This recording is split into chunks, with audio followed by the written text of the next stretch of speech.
Hello everyone, मैं रेनी सिंह स्वागत करती हूँ आप सभी का इस वीडियो में। तो आज इस वीडियो के माध्यम से हम, जैसा कि आप देख सकते हैं, पर्वत प्रदेश में पावस कविता को पढ़ने जा रहे हैं। कक्षा 10वीं की ये कविता है। तो आज हम इस कविता के अर्थ को ग्रहण करेंगे, इसके अर्थ को जानेंगे। ठीक है, तो चलिए शुरू करते हैं अपनी कविता। अब इस कविता के जो कवि हैं वो हैं सुमित्रा नंदन पंत। ठीक है, तो सुमित्रा नंदन पंत जी ने इस कविता को लिखा है और इस कविता के माध्यम से उन्होंने प्रकृति की सुंदरता का वर्णन किया है। पहाड़ों में जब वर्षा होती है तो किस तरीके का वातावरण होता है, तो उस सारे जो भी दृश्य होते हैं वो सारे, उनका कवि ने बड़ी ही सुंदरता से इस कविता के माध्यम से वर्णन किया है। तो चलिए अभी हम कविता का अर्थ जानेंगे।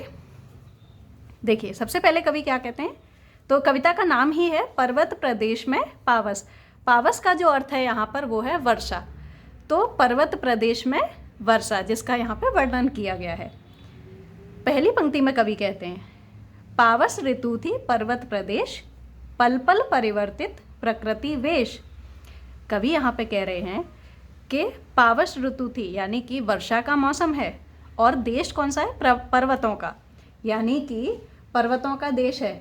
जो पहाड़ी क्षेत्र होता है उसमें जब वर्षा होती है तो वहाँ पे किस तरीके का वातावरण रहता है, उसका यहाँ पे स्पष्टीकरण किया गया है। अब कवि कहते हैं, पावस ऋतु थी पर्वत प्रदेश, पल पल परिवर्तित प्रकृति वेश। जब पर्वत प्रदेश में, पहाड़ी क्षेत्र में वर्षा होती है तो ऐसा लगता है कि वहाँ की जो प्रकृति है अपने वेश को क्षण क्षण में बदलती है, यानी कि पल पल पर वो अपना जो वेश है, जो प्रकृति की सुंदरता है, उसको बदलती है। अब देखिए, यहाँ से इस पैराग्राफ से यहाँ पे कवि ने पर्वत की सुंदरता का वर्णन किया है। किस प्रकार किया है, आइए देखते हैं। मेखलाकार पर्वत अपार, अपने सहस्त्र द्रुग सुमन फार।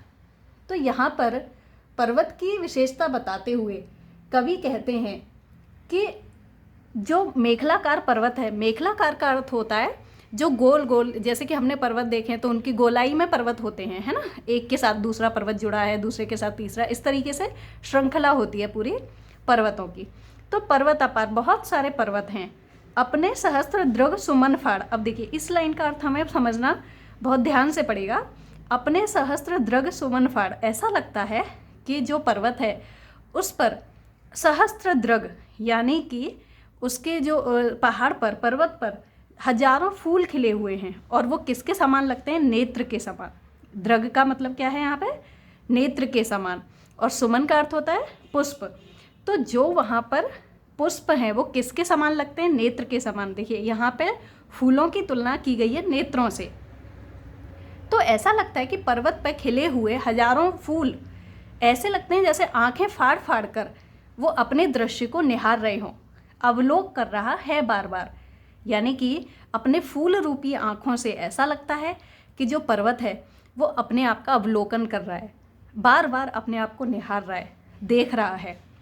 और नीचे नीचे जल में निज महाकार, और ऐसा लगता है कि जैसे वो, महाकार का अर्थ है बड़ा ढांचा, नीचे जल में, जो पर्वत के नीचे जल भरा हुआ है उसमें वो अपने बड़े रूप को निहार रहा है, अपनी सुंदरता को फूल रूपी आँखों से वो देख रहा है, झांक रहा है। तो इसका इस पहले पैराग्राफ का अर्थ आपको समझ में आ गया होगा। चलिए अब देखते हैं अगली पंक्ति में क्या कह रहे हैं। जिसके चरणों में पलाताल, दर्पण सा फैला है विशाल। अब कवि कह रहे हैं कि जो पर्वत है उसके चरणों में ताल पला हुआ है, यानी कि तालाब कहाँ पर है, पर्वत की चरणों में नीचे, और उसमें उसका जो जल है एकदम स्वच्छ है, दर्पण जैसा है, और उसमें उसका प्रतिबिंब जो दिखाई देता है तो ऐसा लगता है जैसे वो खुद की सुंदरता को, पर्वत अपनी सुंदरता को निहार रहा है उस ताल में जिसको अपने चरणों में उसने पाला हुआ है। और दर्पण सा फैला है विशाल, और वो पूरा का पूरा जो जल है इतना स्वच्छ और साफ है कि वो ऐसा लगता है कि जैसे वो दर्पण यानी कि शीशे के समान हो। अगली पंक्ति में कहते हैं, गिरिका गौरव गाकर, झरझर मद में नस नस उत्तेजित कर। अब देखिए, यहाँ तक जो पैराग्राफ था उसमें पहाड़ की विशेषता का वर्णन किया गया था, और अब यहाँ से जो कवि हैं वो झरने के बारे में बता रहे हैं, और ये सारी चीज़ें एक दूसरे से जुड़ी हैं। तो वर्षा जब पर्वत के ऊपर होती है तो क्या होता है, वहाँ पे झरने गिरने लगते हैं। अब देखिए क्या कहते हैं, गिरी का गौरव गाकर झरझर, मद में नस नस उत्तेजित कर, मोती की लड़ियों से सुंदर, झरते हैं झाग भरे निर्झर।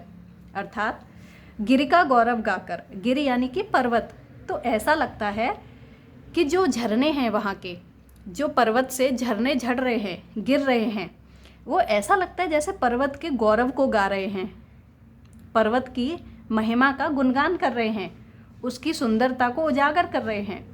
मद में नस नस उत्तेजित कर, और अपनी मस्ती में, अपने नशे में, अपने नस नस को से वो उत्तेजित हैं, यानी कि उत्तेजना से भरे हैं, चंचल हैं। और जब वो स्वच्छ और साफ पानी के जब जो जल की धारा बहती है पर्वत के ऊपर से, तो वो किसके समान प्रतीत होता है, मोती की लड़ियों से सुंदर। ऐसा लगता है जैसे मोती की लड़ी से भी ज़्यादा सुंदर हो। झरते हैं झाग भरे निर्झर, और मोती से भी ज़्यादा सुंदर, ऐसा लगता है कि मोती की लड़ियाँ लटकी हुई हों, उससे भी ज़्यादा सुंदर प्रतीत होते हुए झरने जो हैं, झाग से भरे हुए झरने जो हैं, झरते हैं। अब देखिए अगले पैराग्राफ में क्या कहते हैं कवि, गिरिवर के उर से उठ उठ कर, उच्च आकांक्षाओं से तरवर। अब देखिए यहाँ पे वृक्षों की बात हो रही है, पर्वतों पे जो वृक्ष उगे हुए होते हैं उनकी बात करते हुए कवि क्या कहते हैं, गिरिवर के उर से उठ उठ कर, तो पर्वत के हृदय, उर का मतलब अर्थ होता है हृदय, तो जो पर्वत है उसके हृदय से उठ उठ कर, यानी कि उसके ऐसा लगता है जैसे जो वृक्ष हैं, पेड़ हैं, वो पर्वत के हृदय से उठ रहे हैं, ऊपर को उठ रहे हैं। और उच्च आकांक्षाओं से तरवर, यानी कि अपने मन में बड़ी बड़ी इच्छाएं लिए, उच्च आकांक्षाएं, बड़ी बड़ी पता नहीं कौन सी इच्छाएं हैं उनके मन में। ऐसा लगता है कि जो वृक्ष हैं वो अपनी आकांक्षाओं को लेकर, इच्छाओं को लेकर ऊपर उठ रहे हैं झांक रहे नीरव नभ पर।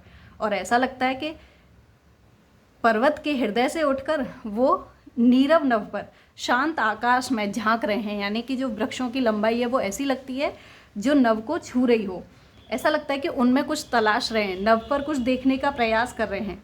अनिमेष अटल पर कुछ चिंता पर, ऐसा लगता है कि जो वृक्ष हैं वो अनिमेष हैं, अटल हैं। अनिमेष का अर्थ होता है एकटक, बिना हिले डुले, बिना पलक झपकाए। और अटल, अटल मतलब सदा रहने वाले, जो कभी झुके ना, लेकिन परंतु कुछ चिंता पर। ऐसा लगता है जैसे वृक्षों को कुछ चिंता है, वो कुछ रहस्य को जानने की कोशिश कर रहे हैं, वो आकाश के रहस्य को खोलने की प्रयास कर रहे हैं। उड़ गया अचानक लो भूधर। अब देखिए यहाँ तक जो वर्णन किया गया था वो पूरे के पूरे पर्वत की सुंदरता का वर्णन किया था कि जब वर्षा हो रही है तो किस प्रकार का वहाँ पे पर्वत दिखाई दे रहा है, उसके चरणों में ताल पला हुआ है, और वहाँ पर जो झरने झर रहे हैं वो किस प्रकार के लग रहे हैं, जो वृक्ष हैं वो किस तरीके के लग रहे हैं। अब यहाँ पर एकदम से मौसम बदल जाता है। यहाँ पे कहा ही है ना पहली पंक्ति में कि प्रकृति जो है अपना वेश परिवर्तित करती है। तो देखिए यहाँ पर क्या कह रहे हैं कवि, उड़ गया अचानक लो भूधर, फड़का अपार पादप के पर। अब अचानक से क्या हुआ, ये सारी सुंदरता जो यहाँ पर ऊपर वर्णित की गई है, अब यहाँ पे ऐसा लग रहा है कि अचानक से ऐसा लग रहा है कि जैसे जो पर्वत है वो सफ़ेद पक्षी के पर लगाकर उड़ गया हो। अब देखिए इसका अर्थ हमें समझना पड़ेगा, क्योंकि जो पर्वत है वो उड़ तो सकता नहीं है। तो यहाँ पर क्या कहा गया है कवि द्वारा कि लो, ऐसा लग रहा है कि अचानक से भूधर यानी कि पर्वत, ऐसा लग रहा है कि अचानक से जो पर्वत है वो उड़ गया हो। अब देखिए उसका जो तात्पर्य है वो यहाँ पर स्पष्ट किया जाएगा। रव शेष रह गए निर्झर, है टूट पड़ा भू पर अंबर। तो देखिए जो कवि ने कहा है कि ऐसा लग रहा है जैसे पर्वत उड़ गया हो सफ़ेद पंखों को लगाकर, पर्वत कहीं नहीं उड़ा है। जो आकाश, जो बादल हैं, बादल अचानक से पृथ्वी पर टूट पड़े हैं। उन पहाड़ों पर जो बादल हैं श्वेत रंग के, एकदम सफ़ेद रंग के जो बादल हैं वो पर्वतों के ऊपर टूट पड़े हैं। तो ऐसा लग रहा है जैसे पर्वत वहाँ से गायब ही हो गया, पर्वत दिखना बंद ही हो गया। लेकिन बस मात्र क्या बच गया, रवशेष रह गए निर्झर। रवशेष का अर्थ है केवल आवाज़, जिसकी केवल आवाज़ सुनाई दे, कुछ दिखाई ना दे, मात्र सुनाई दे। तो जो झरने झर रहे हैं, निर्झर यानी कि जो झरने झर रहे हैं, केवल उनकी आवाज़ सुनाई दे रही है, कुछ दिखाई नहीं दे रहा है सामने। है टूट पड़ा भू पर अंबर, ऐसा लग रहा है जैसे भूमि पर अंबर जो है, आकाश जो है टूट पड़ा हो, उसके ऊपर झपट पड़ा हो। तो अचानक से वहाँ की प्रकृति पूरी तरह से अपना वेश बदल लेती है और ऐसा लगता है जैसे जो भूमि है उसके ऊपर अंबर टूट पड़ा है। अब धस गए धरा में सब है शाल, उठ रहा धुआं जल गया तार।